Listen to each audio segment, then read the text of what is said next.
So in 8 to 12 seconds to be able to predict what any segment of the population in more than 63 countries around the world will likely think or react to has been really a game changer for a lot of organizations.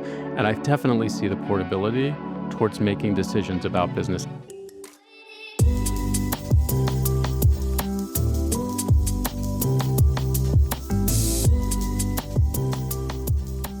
Hello, we're here in Cannes at the Cannes Lions with all the big tech companies, all the advertising agencies, all the media companies. And I'm very delighted today to have someone whom I've wanted to interview for a long time, Chad Latz. He's the Chief Innovation Officer of Burson. Thanks for having me. Why don't you tell us first what is Burson? So Burson is a strategic communications company, and we're focused on helping our clients realize value out of reputation.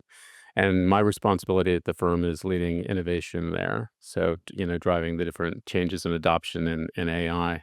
So in layman terms, is Burson a PR agency? Yes, I guess categorically we are a PR agency for sure. Right. So a lot of people who are listening to us know, of course, what is a PR agency, but do not necessarily realize the level of change that is happening in PR or communication or crisis management. And, in project management, we're very, very careful about stakeholders, right? When they think about the project, in fact, a lot of the value that is perceived comes from stakeholders. So help us understand first, how is the current world changing PR or stakeholder management? Yeah, I mean, it's a great question. I mean, the reality is that we're living in probably the most volatile times in recent memory. Clients are constantly managing polycrisis, whether it's a cultural shift or something happening around the globe. And as a result, organizations need to figure out how they adapt to that change in a much more rapid fashion, and not only adapt, but be able to predict what's going to happen next. So as a result, it's changed the calculus. We think about reputation, at least originally, it used to be a soft metric. And I think a lot of organizations did what they could with what was available to them in terms of those metrics. But once you're able to connect hard value to reputation, it really sort of changes the game for organizations and how they make decisions. How do you measure reputation? It was actually about a year ago here at Cannes that we unveiled Reputation Capital, which is a proprietary platform and consulting framework and approach. And what we're doing is we're taking a look at unexpected shareholder returns directly attributable to reputation. I think one of the problems we saw was that a lot of organizations were using reputation studies or brand lift studies, but by the time the report hit your desk, it was already out of date data. And we knew that there was a need to connect reputation more firmly in terms of unexpected shareholder returns for clients and for businesses. Is it based on surveys that go out real time? How does it work? So we've got an ensemble of models. We partner with the University of Oxford's Augmented Intelligence Lab to create the solution. It's about 4 different models, and it's taking into account both fast-moving and slow-moving data. So what humans actually perceive, and of course, the volatility of the media ecosystem to be able to quantify the value of reputation against 8 different levers. Which are?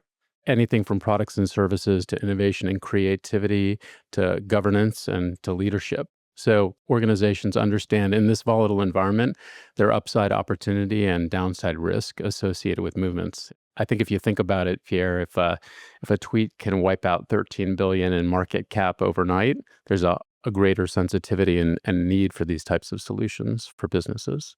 Before we go back to maybe how this could apply potentially to managing projects and programs, because it's not just about corporations, right? Can you tell us a little bit about the evolution of the PR work? I read this interview from Martin Sorrell, right? Sir Martin Sorrell, who said what really matters is what engines are saying, what the LLMs are saying about your company.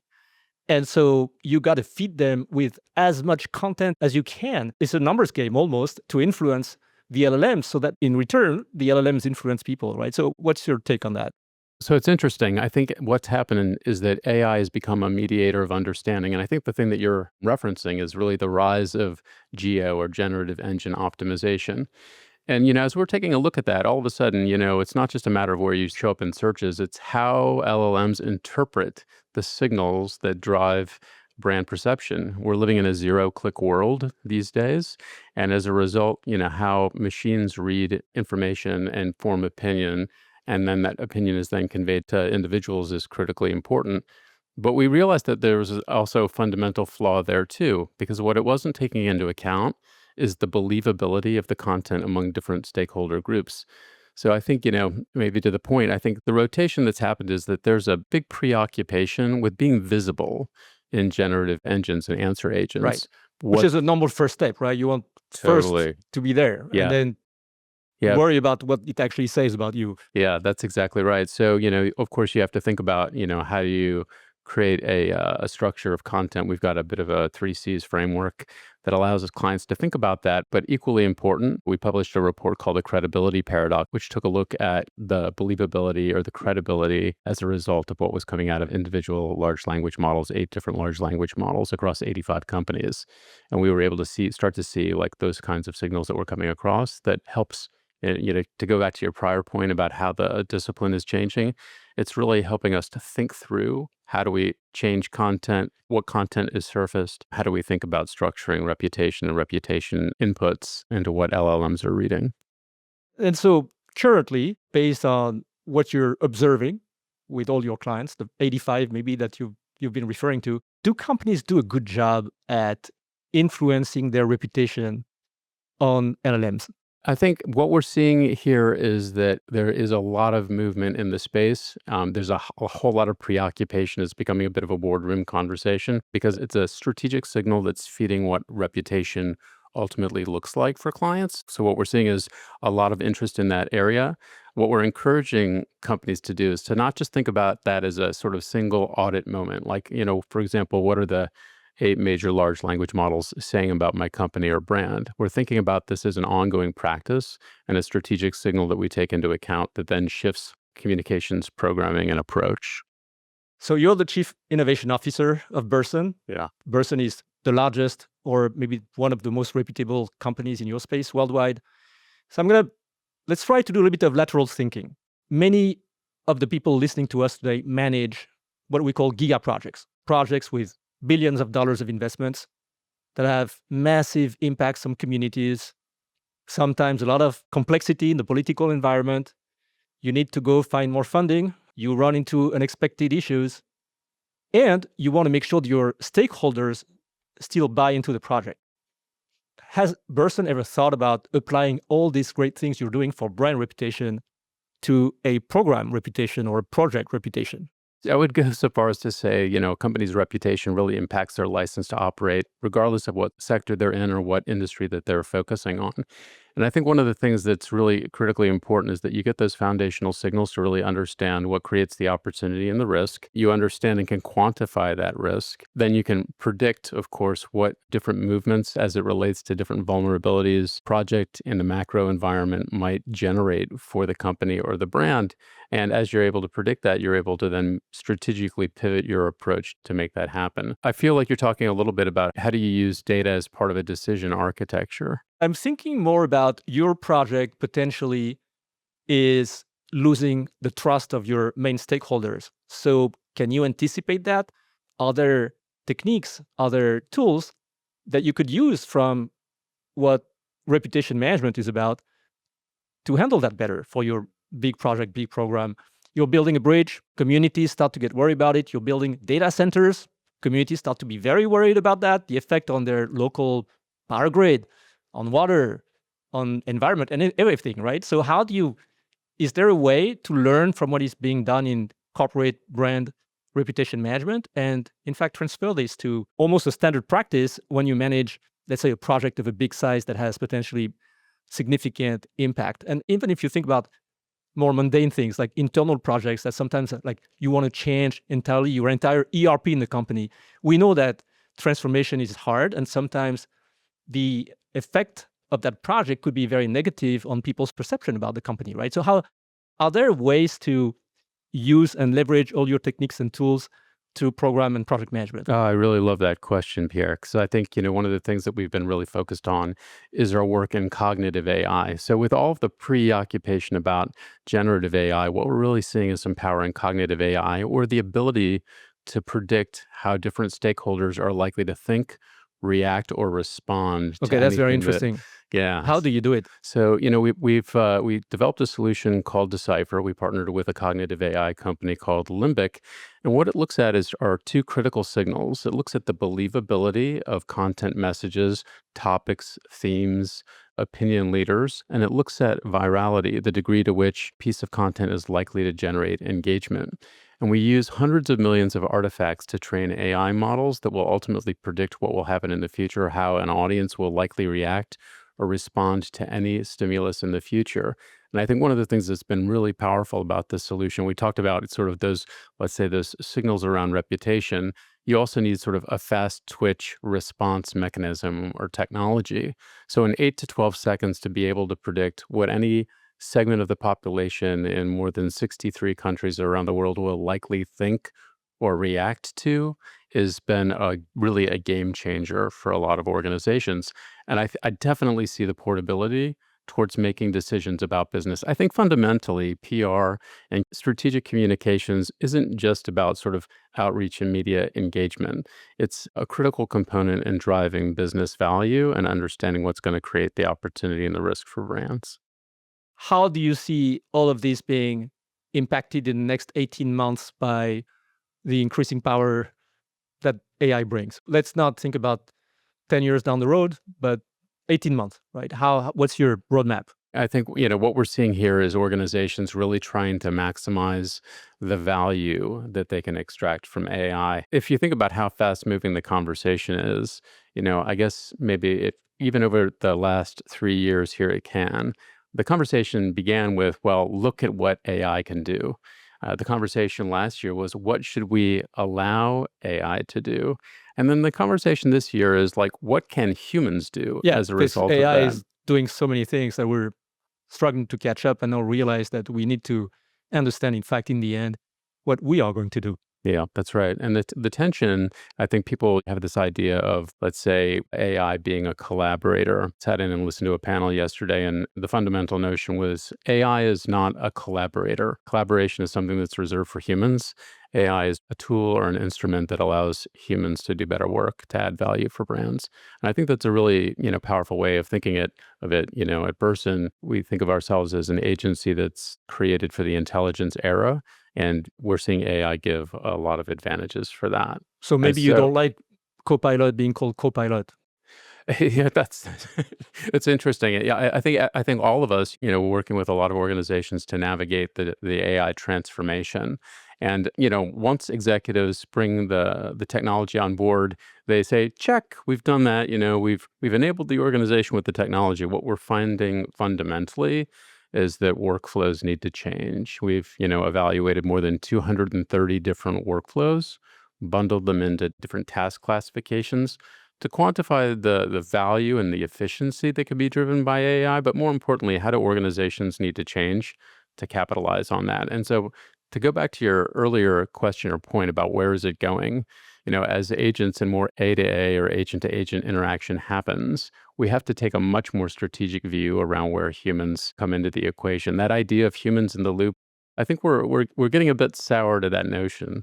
It's more about humans at the helm and how we're directing the AI. Yeah, it feels to me that we are at the point where we need to start deciding what we delegate to AI totally without any control. Mm.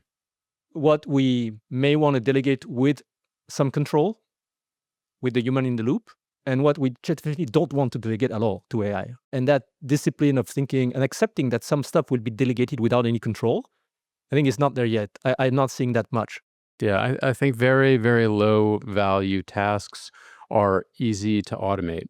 But, when business leaders are making critical decisions based on data and have to make critical movements, the idea of outsourcing all of that critical thinking to an AI or, let's say, critical decisions in an end-to-end way doesn't feel right to a lot of organizational leaders. They want to understand where the expertise is brought in. And from a strategy perspective, they want people who are bringing that combination of human plus technology to deliver, the best answer to the best approach. One thing that I've noticed lately is now I have to edit a lot because I'm editing AI, which is very frustrating. How do you protect yourselves against that kind of lower race to the bottom in your own agency? I think a thing that a lot of organizations are grappling with, they're seduced by the speed. And I think the way to think about the workflow is that there are certain aspects of working that are accelerated by AI. First draft, sort of early ideation.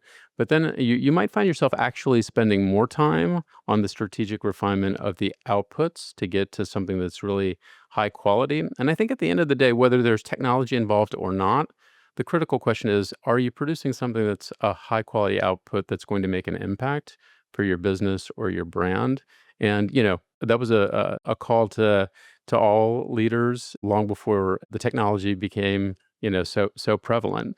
So I think, one of the things that we're looking at, it's not just human in the loop, it's taking a critical look at what is being produced by the large language models. A lot of them, of course, are, you think about averages of the internet, right? A lot of accumulated knowledge, and that might be very valuable for condensing phases of activity like research.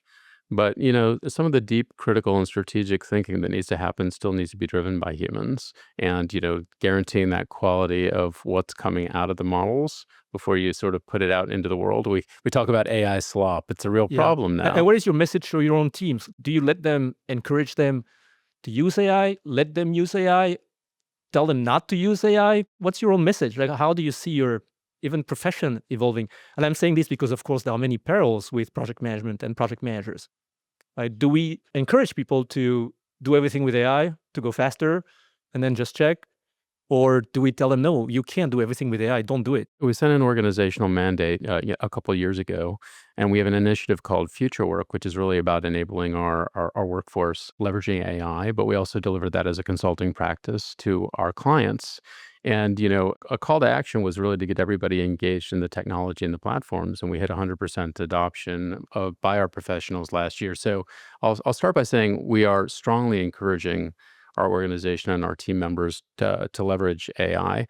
And so much so that we've, of course, empowered them to build their own agents, which has been a really How do you do it? Like they have Claude and they build their own agents. How does it work? so we have an end-to-end AI-powered platform by WPP, which is our parent company called WPP Open.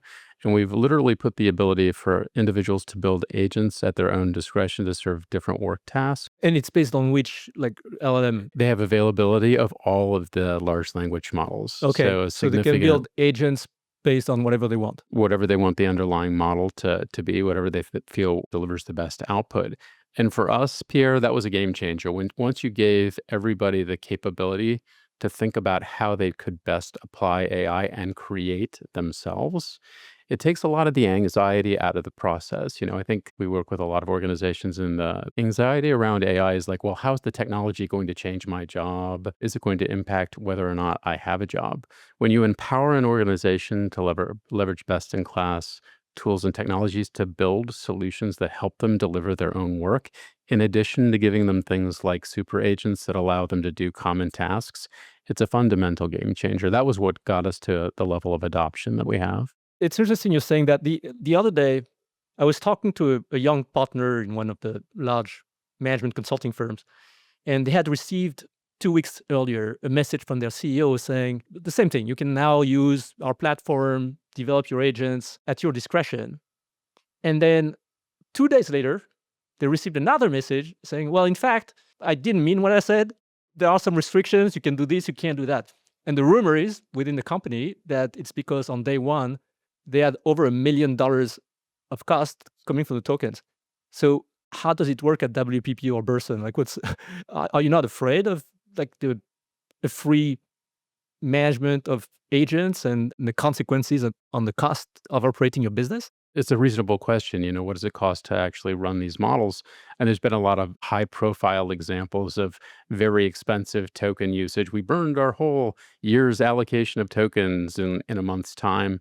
I think that's My something. CFO is very worried about that, by the way. Yeah, for Yeah. sure, for sure. Understandably so. I think, part of what organizations are doing is taking that into the business planning process. We're of course evaluating that effectively. And we're also taking a look specifically at the data on how people are utilizing different agents that either they're creating or that we're creating. And we're bundling them into clusters. We're seeing whether or not there are common tasks that many people are doing across the organization. And as a result, build new agents that are deployed globally, so it doesn't require that individuals spin these instances up on their own. And, we're starting to get baselines around what the spend is. We work against an allocation for technology and for tokens that we monitor on an Is it ongoing way. exploding right now? You're seeing your cost exploding? I think what's happening is that frontier model producers are also looking for ways to make the models and make a bit less expensive. I think because of all of the concerns that you have. So that, there's this constant adjustment. Every week there's a new upgrade to a new frontier model. And so part of what we do on the innovation side of things is track and evaluate the progress associated with them, the performance versus cost, and maybe you don't actually have to run the latest model to deliver a solution. You can run a model that's a little bit cheaper, a couple generations older, and you sort of assess the models for the use cases. But we've sort of moved past the point of driving enthusiasm for the technology. I think our organizations and our clients are seeing the real value and what comes as a byproduct of using it. But you have to direct it against the right use cases to realize that value. Thank you. I'd like to go back a little bit to your platforms, Sure. Reputation Capital, Decipher.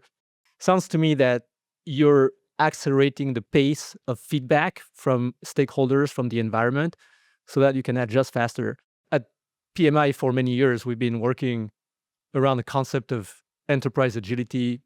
We recently launched a manifesto for enterprise agility, where we defined enterprise agility as the ability to react to change or proactively transform, but without losing coherence, right?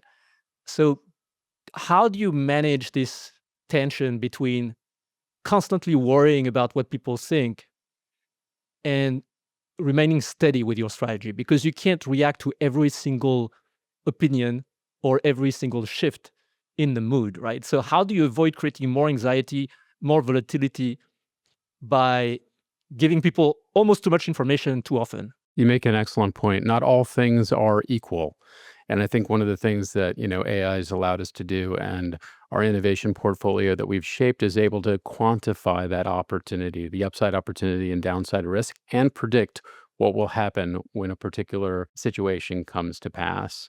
And, the thing that we, really never had before was the ability to get that intelligence in 8 to 12 seconds. Whether or not organizations can move at that pace becomes another question or another consideration. And that's where you start to think about, well, are there next steps that fall out of the things that we're detecting, for example, through, we have a proprietary social intelligence platform that called Sonar, which detects, signals from all aspects of the internet. We then shift that into prediction. Well, what do those signals mean in terms of their potential for impact on a client's business or business outcomes? And what's the follow-on impact to reputation? So reputation capital. We think about these things in a bit of orchestration and how we pass the data and the information, not only between the solutions themselves, but back to executive stakeholders to drive key decisions. And, you open the conversation by talking about the fundamental shifts in PR. What we're seeing is that this level of intelligence to drive strategic communications is becoming a board level priority. If all of a sudden you can walk into a room and say our reputation is worth $13 billion, and here's what our risk is against this particular lever, it's really a game changer, as opposed to, getting a survey back where the data was fielded over the course of several months with no sort of real clear signal around what the actual impact of business is. And so, inside of organizations, you also have to be prepared to react quickly. Yeah, I think there's always been this notion of crisis management, right? It's where you've got to be very fast.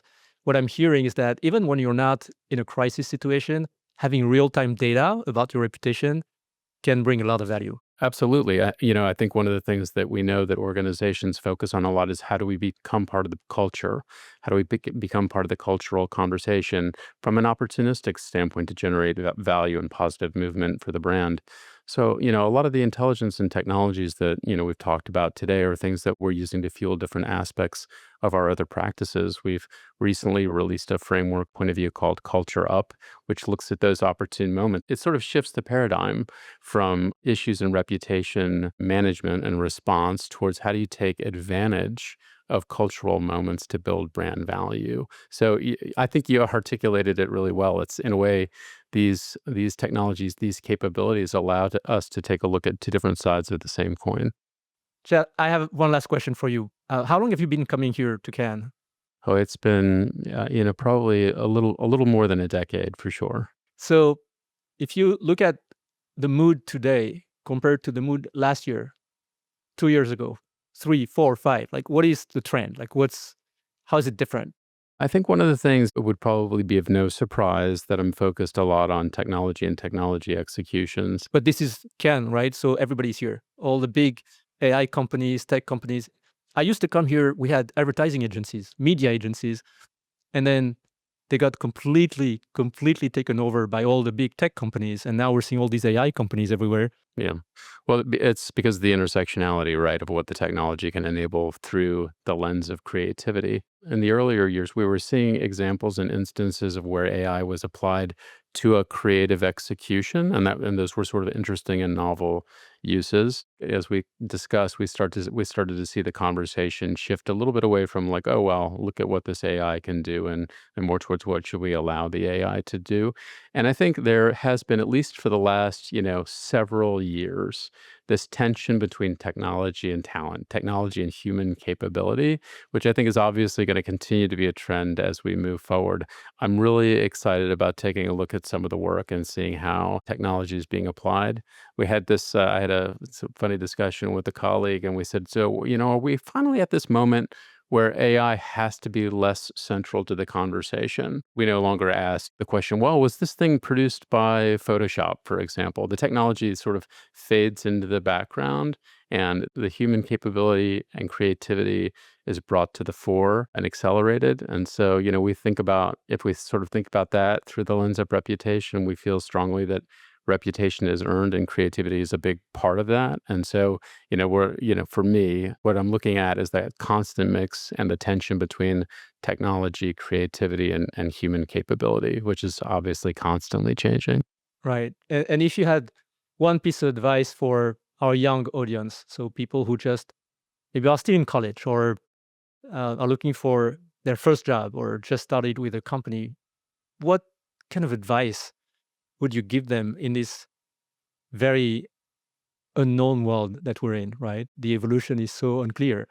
So, what piece of advice can you give them, whether they're currently in Mumbai, in Hanoi, in Seoul, in Rio, in New York, in LA, like wherever you are in the world right now, or in Europe, here in Paris, in London? What is the piece of advice you would give them? So I think that there's a lot of anxiety, particularly among emerging professionals, as a byproduct of what AI is doing to industry. And what we're seeing inside of academic institutions is a similar kind of tension. Do we step away from sort of traditional teaching practices and move more towards enabling our students with AI and technology? One of the things that I would strongly encourage, both in the academic environment, but also as an emerging professional, is to dive headlong into utilizing. And utilizing the agentic AI, right? Not just conversational AI.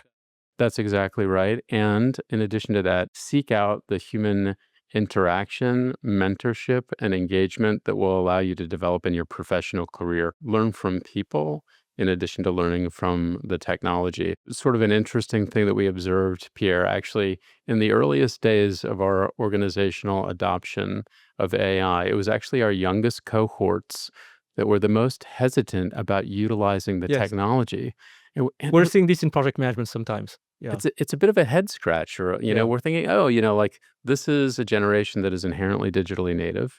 We would have expected that they'd be using the technology all the time. What we realized pretty early on is that they were experiencing that tension inside the university setting. So, in first moments, we wanted to just encourage them to utilize the technology as part of what they're doing, but to bake that in as a total academy approach at the organization. So, I guess to your question about advice, seek out and utilize the power of technology, but don't abandon the human relationships that will also be required to learn. But the point you're making is making me think about something. Some companies do not allow people to use AI that much internally. They are very slow because they want to control. They have confidentiality concerns and all of that. Do you think today it is difficult to attract talent if you don't let them leverage AI almost as they wish. Yeah, absolutely. Without question, as they wish, well, that maybe remains to be seen, but as a critical component of what you're offering as an employer, it's absolutely essential. And I think, organizations that are not embracing those approaches, fortunately, what we're seeing is even in the most highly regulated industries with the right guardrails, the right guidance, the right organizational transformation approach, AI acts both as a talent attractor and also an accelerant for the business. So I think, even the highest regulated industries, we're seeing obviously significant uptake in the use of the technology. So, gosh, if you're not utilizing these technologies and you haven't enabled your organization to do so, you're going to have a whole lot to do to catch up with the rest of industry. And even a reputation problem, potentially. 100%. All right. Thank you, Chad. It's a pleasure. Thank you. It was a great conversation. Thanks for your contribution, and I hope you enjoy your time here in Cannes. Thanks so much. You as well.